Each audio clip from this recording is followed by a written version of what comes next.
Bienvenue à toi dans les voies de l'invisible, le podcast où les histoires de chacun deviennent des chemins de guérison pour tous.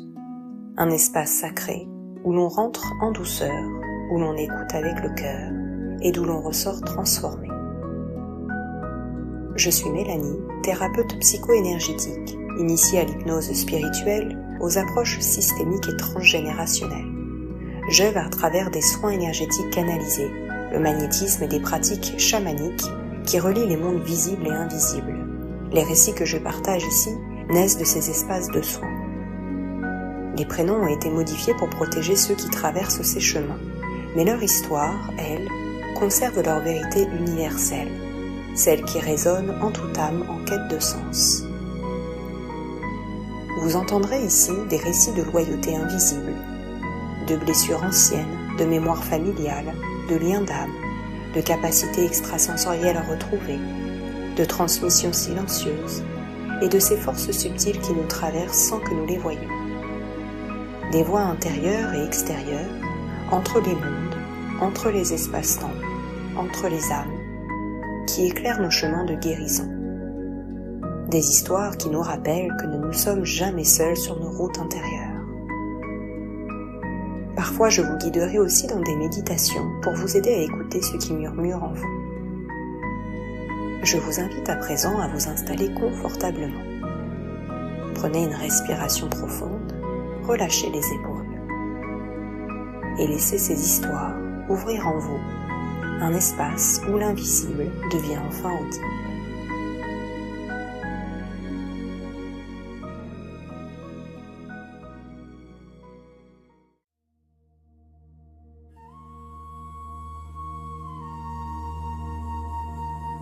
Au cœur de la lignée des femmes, quand la fille devient passeuse de lumière pour sa mère.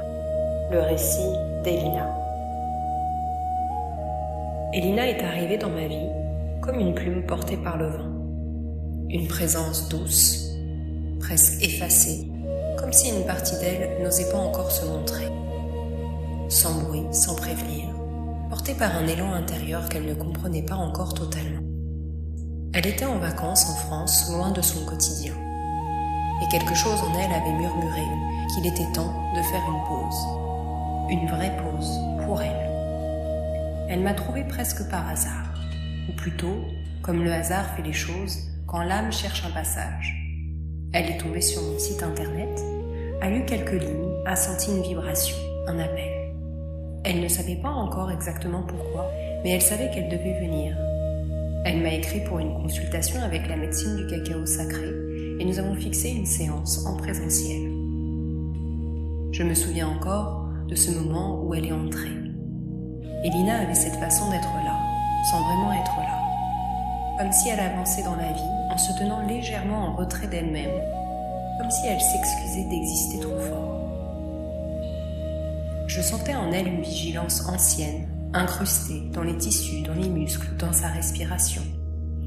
Une vigilance qui ne venait pas d'un événement récent, mais d'un mode de survie installé depuis longtemps. Lors du soin énergétique canalisé, Elina vivait l'expérience les yeux entr'ouverts, même lorsqu'elle essayait de les fermer, comme si le monde n'avait jamais été totalement sûr. Comme si elle relâchait ne serait-ce qu'un instant, quelque chose de grave pourrait arriver. C'est souvent le signe des personnes qui ont grandi dans un environnement où l'on doit anticiper avant de parler, où l'on doit se tenir prête, toujours. Un héritage silencieux, souvent transmis sans que personne ne le nomme. Et pourtant, derrière cette retenue, je percevais une force immense, une âme solide, ancienne, qui attendait patiemment que quelque chose s'ouvre.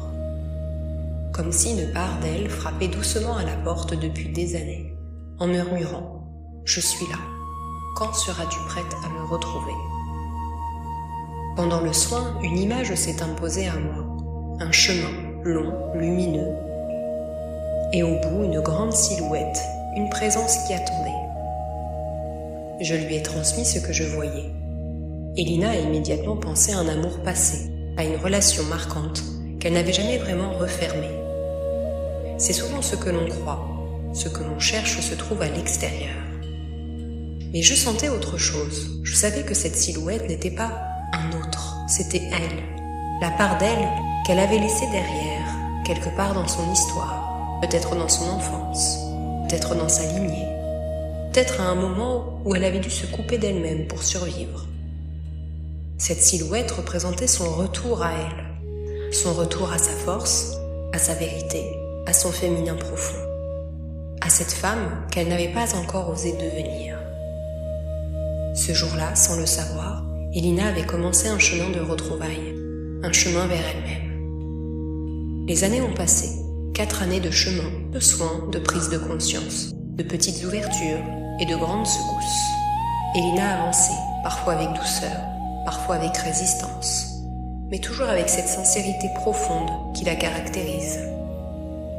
Puis un jour, sa mère est retombée malade. Ce moment a marqué un tournant. Sa mère était une femme lumineuse, forte, mais comme beaucoup de femmes de sa génération, elle avait gardé en elle tant de choses qu'elle n'avait pas pu dire. Des émotions retenues, des douleurs tues, des vérités enfouies. La maladie, comme souvent, est venue ouvrir ce qui avait été comprimé pendant des années. Elle a fissuré les digues, et les larmes ont commencé à couler, des larmes anciennes, des larmes du cœur, des larmes de vie.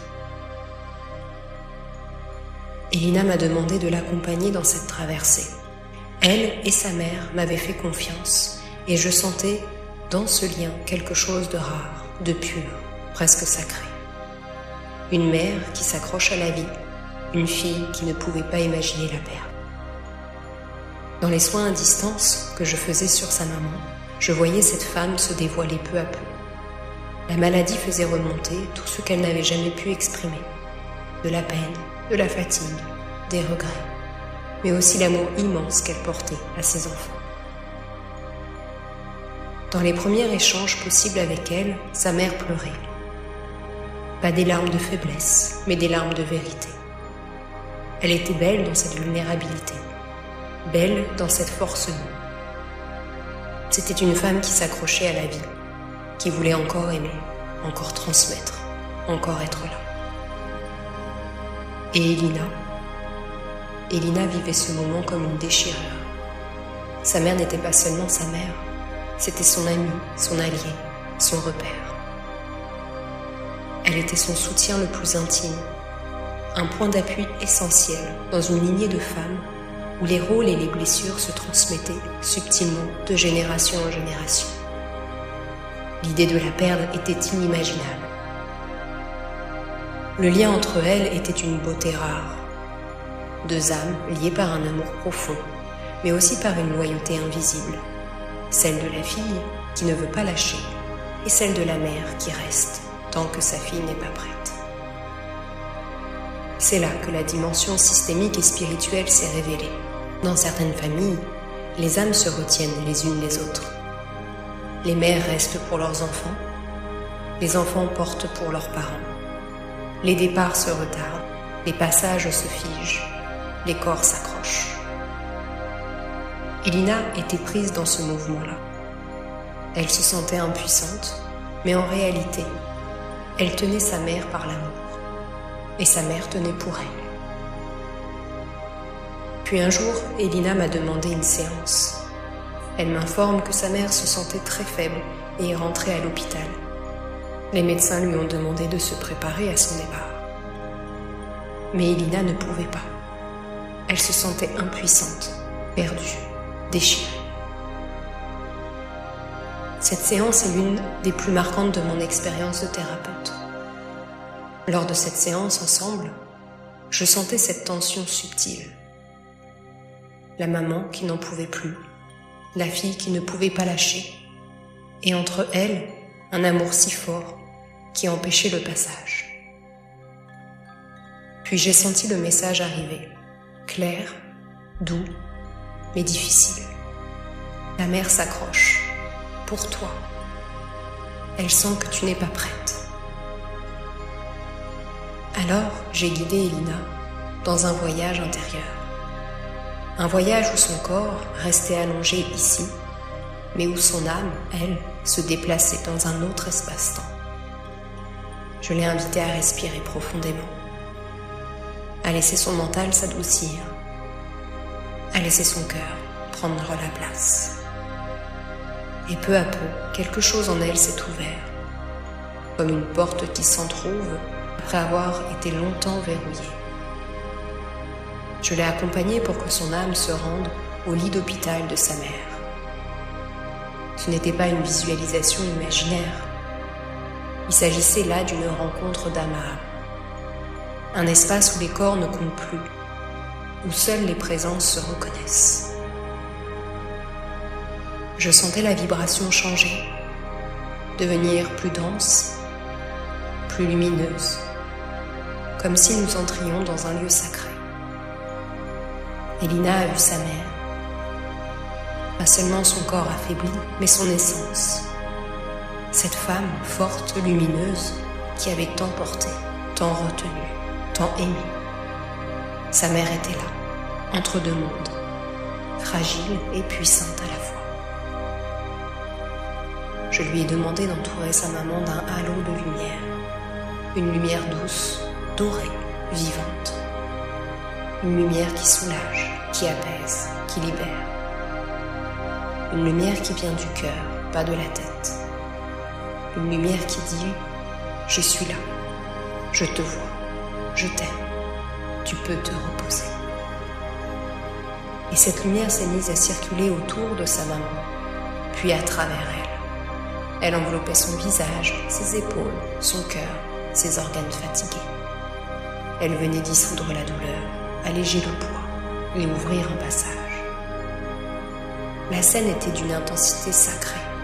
Je sentais les présences autour de nous, comme si la frontière entre le monde visible et le monde invisible s'était dissoute, comme si le souffle était suspendu.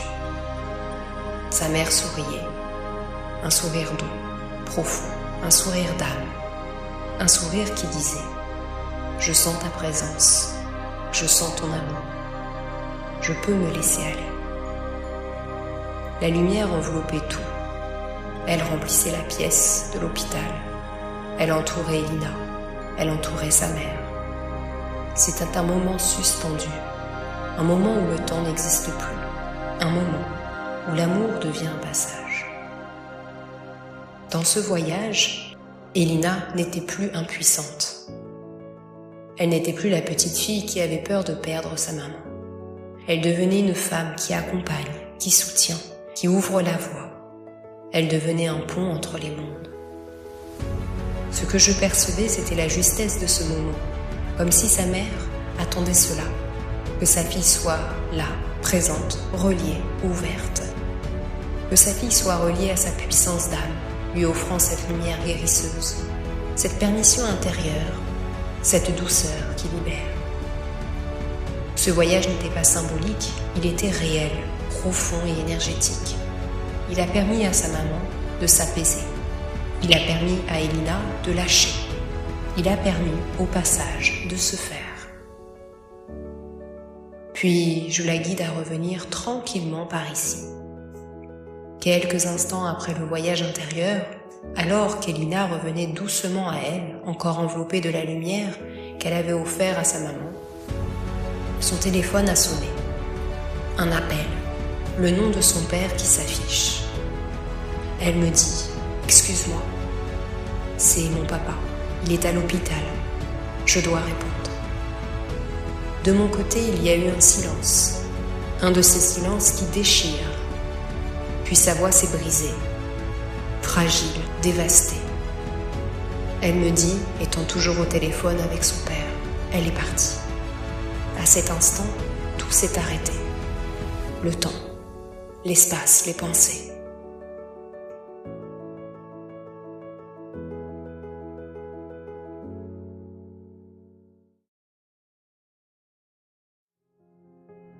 Nous étions dans un entre-deux, un lieu où l'invisible et le visible se touchent.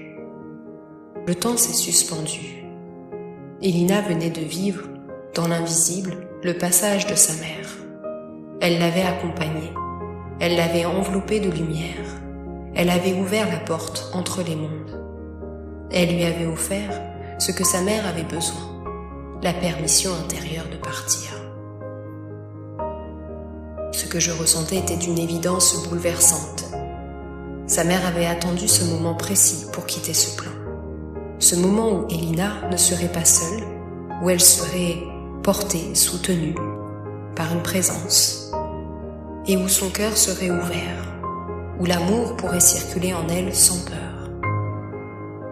Dans l'invisible, les âmes savent, elles sentent quand le passage est possible, elles sentent quand l'autre est prêt, elles sentent quand l'amour peut devenir un pont entre les mondes. Ce jour-là, j'ai senti la puissance d'un lien d'âme. Un lien qui dépasse les corps, les mots, les frontières. Un lien qui continue de vivre, même après le dernier souffle. Un lien qui ne se rompt pas, mais qui se transforme. Elina s'est effondrée en larmes, des larmes de douleur, de choc.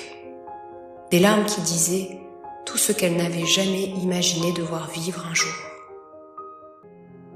Et en même temps, quelque chose en elle restait debout, une force qu'elle ne soupçonnait pas, une force née de l'amour, de la présence, de la lumière qu'elle venait d'offrir. Elle venait de traverser une initiation que l'on ne choisit pas, mais qui choisit ceux qui ont la capacité d'aimer profondément. Une initiation qui ouvre un espace intérieur que rien ne peut refermer.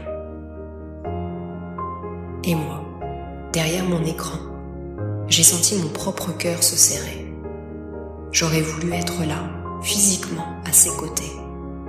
J'aurais voulu lui prendre la main, la serrer dans mes bras, lui offrir ce geste simple et humain qui dit « Je suis là, tu n'es pas seul dans ce moment ». Mais nous étions en vision, séparés par la distance, par des kilomètres, qui dans ces moments-là semblent minuscules face à l'immensité de la douleur. Alors j'ai fait ce que je pouvais, être totalement présente dans ma voix, dans mon souffle, dans mon regard, présente dans l'énergie que j'envoyais, dans la douceur que je posais et dans l'espace que je tenais pour elle.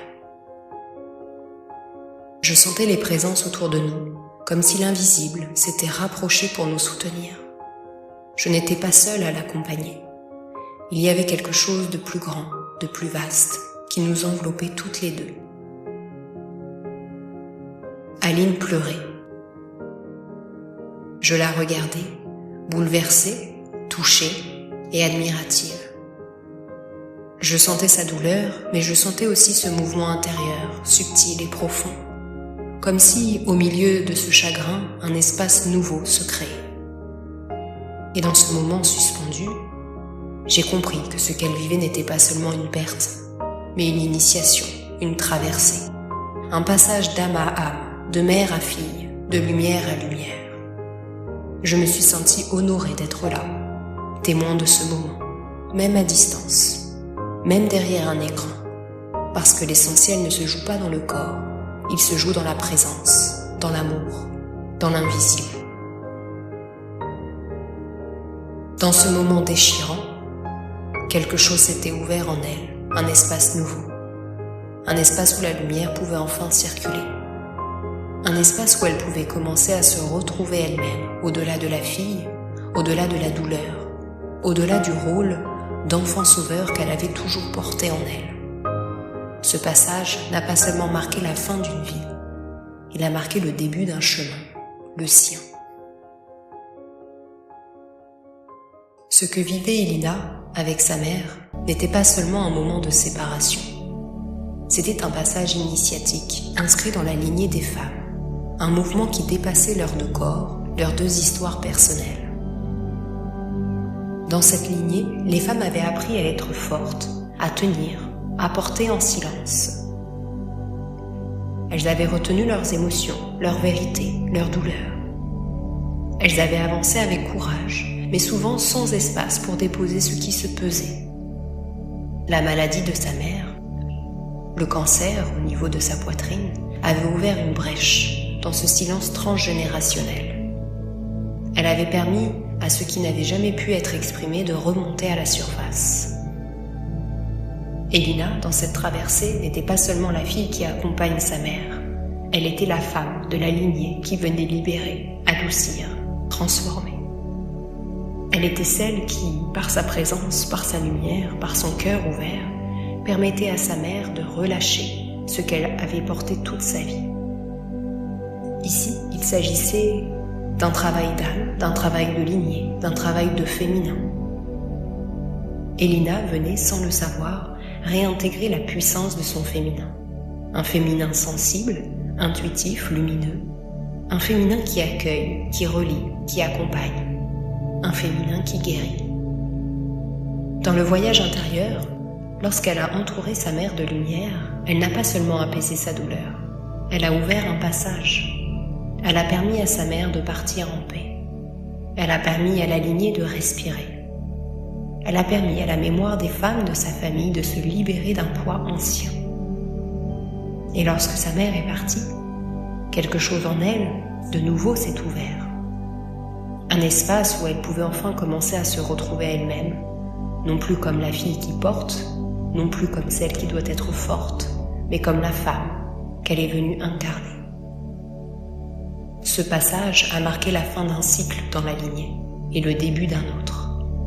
Celui où Elina peut enfin se choisir, se rencontrer, se déployer et laisser son féminin reprendre sa place au cœur de sa vie.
Merci d'avoir écouté ce récit. Puissiez-vous y trouver une lumière, un apaisement ou une compréhension nouvelle. Si cette histoire a touché quelque chose en vous, prenez un instant pour respirer, pour vous remercier et pour laisser l'intégration se faire doucement. Je vous retrouve très bientôt pour un nouveau voyage intérieur. Prenez soin de vous.